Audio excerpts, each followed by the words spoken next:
A friend and I were talking about this girl's sleepover we went to at school. It was all manner of messed up. I think we must have been 11 or 12, and this girl was having a sleepover for her birthday. She was part of our group, and we were excited, as we had never been to this particular friend's house. Her parents put an amazing amount of effort into the party. There was a buffet, barbecue, cake, and even a clown. We were kind of embarrassed by the clown. We thought we were too old and it was just kind of awkward. That was nothing compared to the dad's party games. First one, find the 50 pence. He hid 50 pence pieces around the house, and we had to find them, only he was chasing us and hooting and really screaming, like a hyperactive child. Again, we were embarrassed, but the birthday girl seemed to be having a good time, so we pretended to be in the spirit of things. Then there was the wish game. He wanted us to sit on his knee and tell him a wish. Now I'm really uncomfortable, and I can tell my friend is as well, but the birthday girl's on her dad's knee telling him her wishes. Before we knew it, he's looking at my friend patting his lap.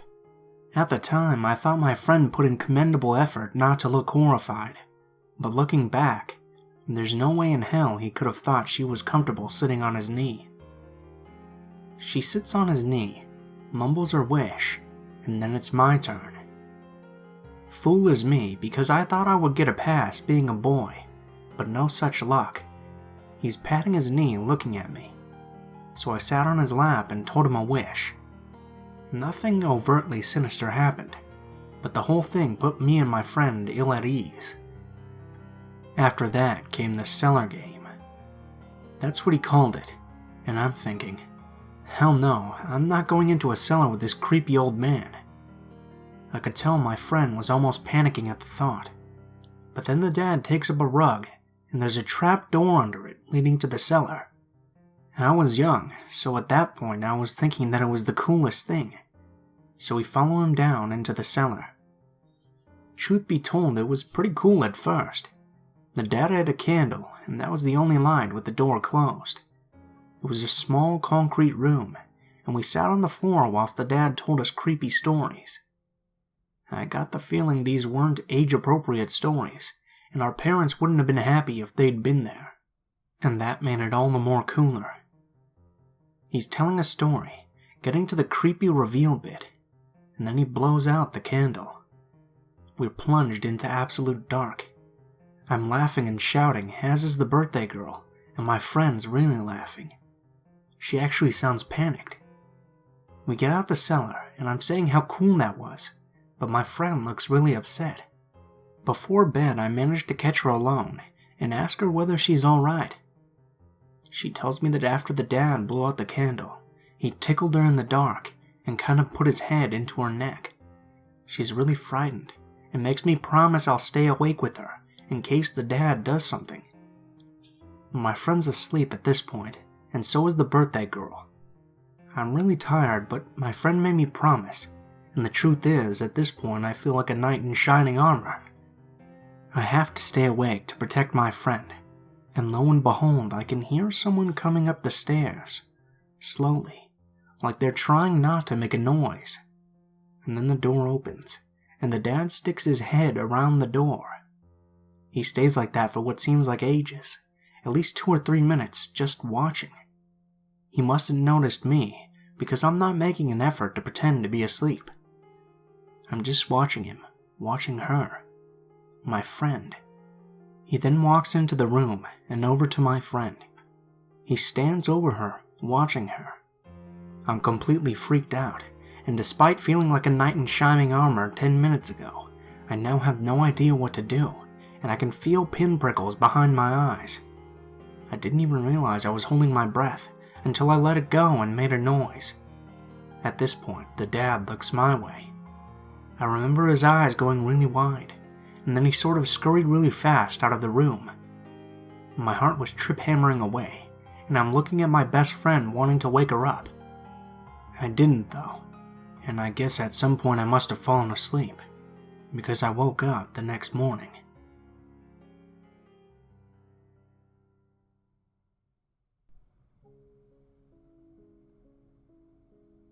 Hello, Reddit. The Let's Not Meet page is filled with crazy stories and people's experiences, which made me think I could share my own weird ones with a creeper. When I was only 14, my dad got me a job at a country store, a sort of family-run general store right near my house. It was owned and ran by a nice Italian family that's always been close with my own. I was paid under the table to stock shelves, cash lotto tickets, and mop the floor. My favorite activity was bundling up and heading into the coolers, which were like a giant fridge of silence.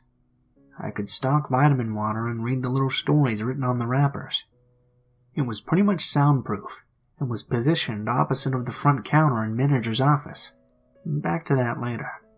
I worked at this store for my entire high school career, growing very close to the 3 generations of the family that worked there. I also became more and more skilled. Not real skills, just placing orders for milk and knowing where to find certain kinds of wine and beer. And so I became a valued employee. Then, the grandma and grandpa sold the store, rather suddenly, to the typical stereotyped Indian convenience store owner. Of course, I was saddened by this. It was my senior year, and I was looking forward to working and saving up until I left for college in the fall. Luckily, the new manager, Andy, kept me on because I knew a lot about the way the store ran and knew all of the regulars. Andy was a great boss, and so understanding when I had to take time off to play sports and such. However, he hired a family member who barely spoke any English. I was frustrated but tried to make the best of it. After a few days of working with this creep named Buzz, I noticed him staring at me. It made me feel really uncomfortable. Being one of the only girls at the store, I was used to customers being gross, but not someone I had to work with. I shook it off thinking that May was approaching, my 18th birthday, and soon I would be done working and setting off to college. And so the creeping continued, and escalated.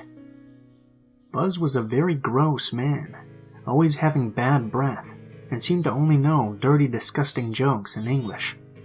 He was always trying to tell me jokes about women's pubic hair and such, all while getting uncomfortably close. I barely managed a polite smile at these. Finally, my birthday had arrived. I was excited, and in my favorite place, the back room, stocking 6-packs of beer.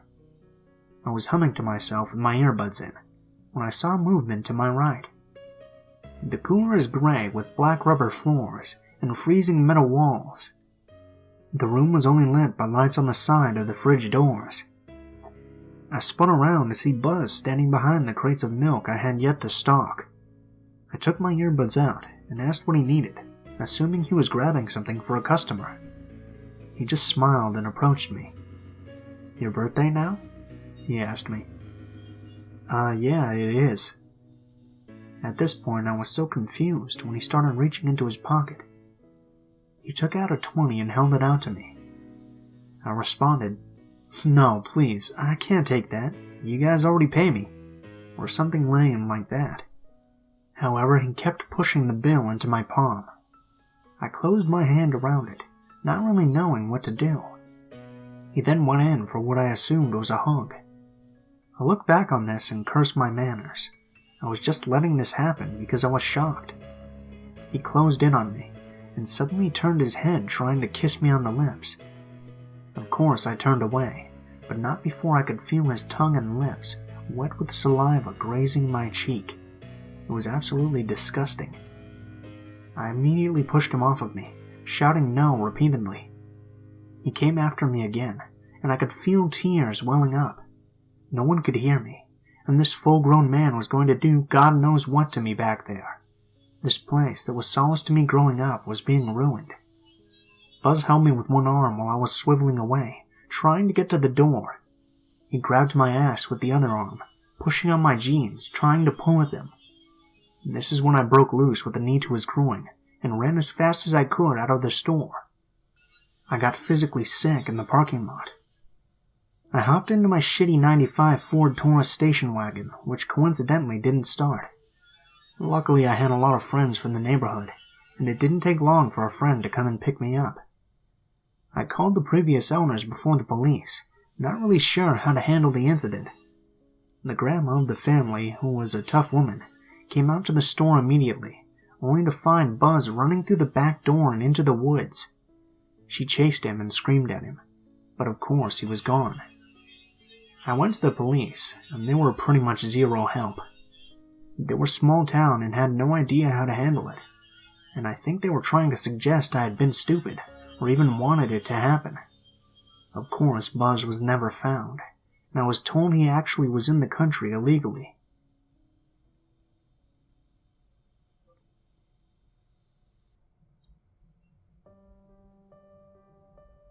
This happened to me when I was a young boy.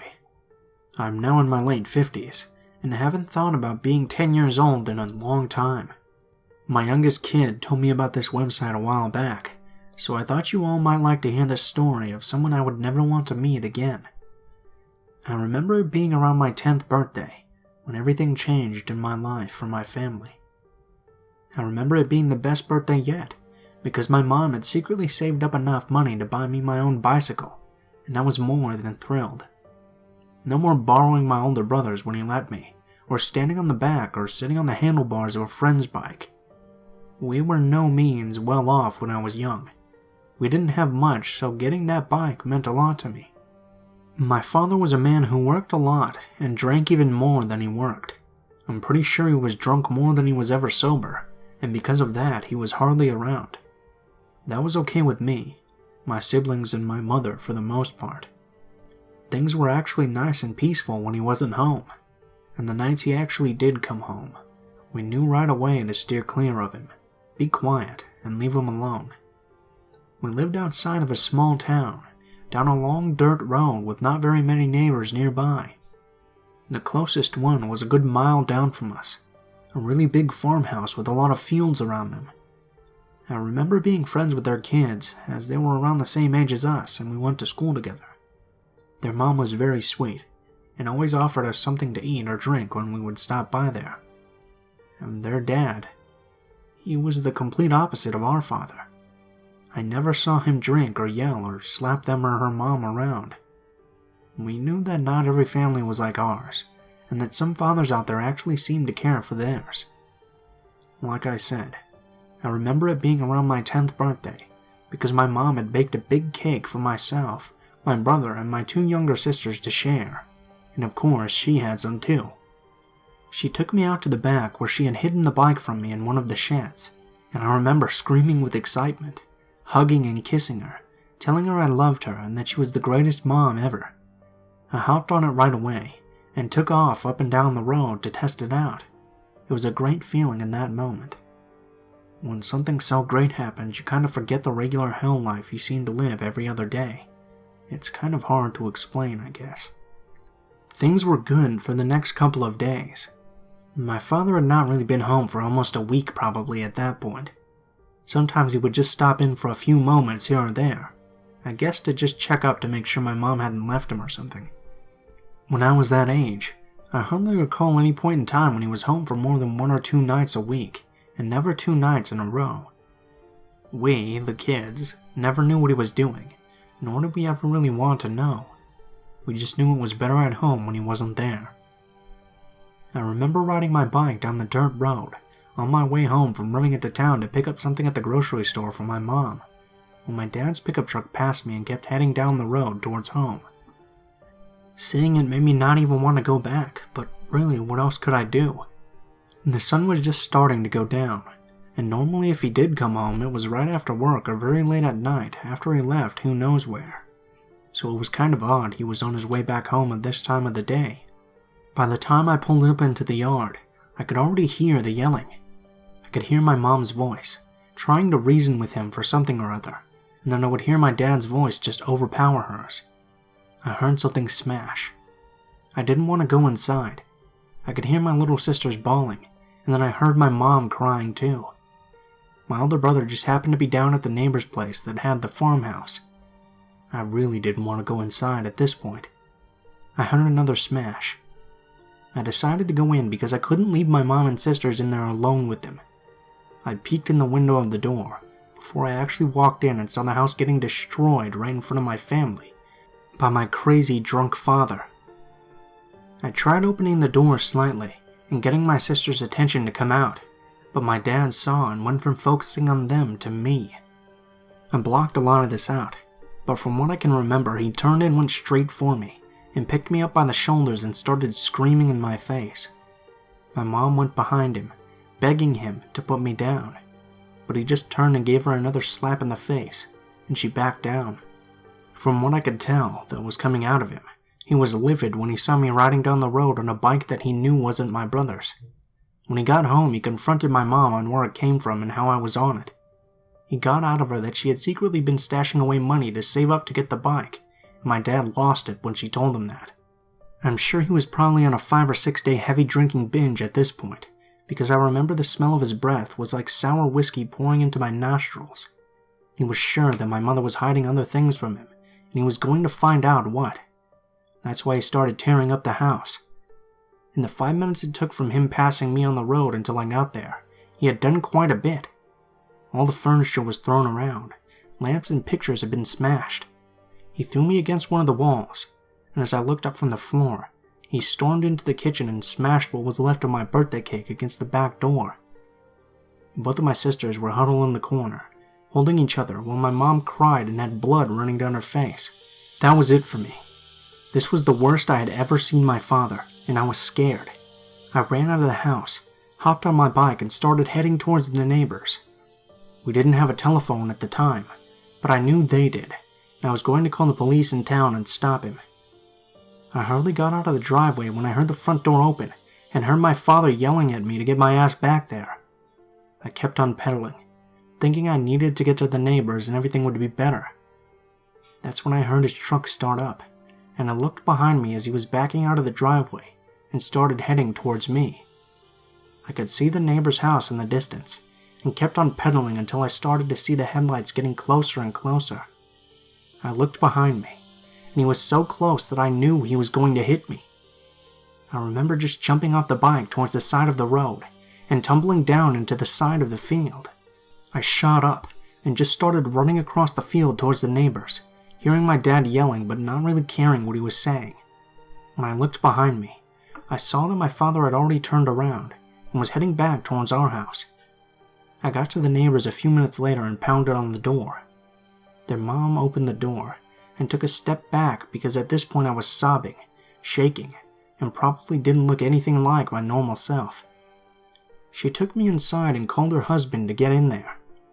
I was in the middle of telling them what happened when my brother and his friend walked in from playing out back, and in about 2 seconds, he was out the door heading towards home. The mom called the police in town, and they said they would send someone out right away. About 10 minutes had passed, and no police had shown up, so I begged the husband to please drive me down to my house. I didn't know what was happening and I was scared. He agreed since he knew my little sisters and mom were there. About halfway down the road, we passed by my bike. It was completely mangled up because my dad had run it over with his truck. I started crying again, partly because I loved that bike, and mostly because I could have still been on it when he did that. We get to the house and my father's truck is gone. Apparently my brother ran all the way home, picked up a baseball bat that was on the side of the house, and with no hesitation, walked into the living room and smashed my dad's kneecap in. As he laid there screaming, my brother grabbed my sisters and mother and ran into one of the bedrooms. He managed to crawl out to his truck and drive away though. The cops showed up just a few minutes after the neighbor and I arrived, and took a look at everything that had happened. They found my father about an hour later, one town over at the local tavern. Said it wasn't very hard to find him since he was a well-known drunk in the area, and the bars were the first places they were going to look for him. They pretty much arrested him on the spot. That night after the police found my father, the neighbors invited us to stay with them for however long we needed to. My mom was embarrassed, but so very thankful for their help. We only stayed a couple of days, enough time for my mom to make arrangements to leave that town and go live with my aunt for a while. I never did see my father again after that, and I never really minded that. I know he wasn't in jail long because shortly after we got settled in at my aunt's is when the phone calls and letters started, but my mom never caved and went back. Who would? After a year or so, he gave up and agreed to a divorce. I never really paid much attention to that, as I was still young and was living a different life than I had before. We stayed with my aunt for a couple of years, until my mom saved up enough money after getting a job to get her own place. At that point, my brother was 16 or 17, so he was also helping bring in money from his job as well as myself with a newspaper route. I even saved up enough money to get myself another bike, and life was better than it had ever been.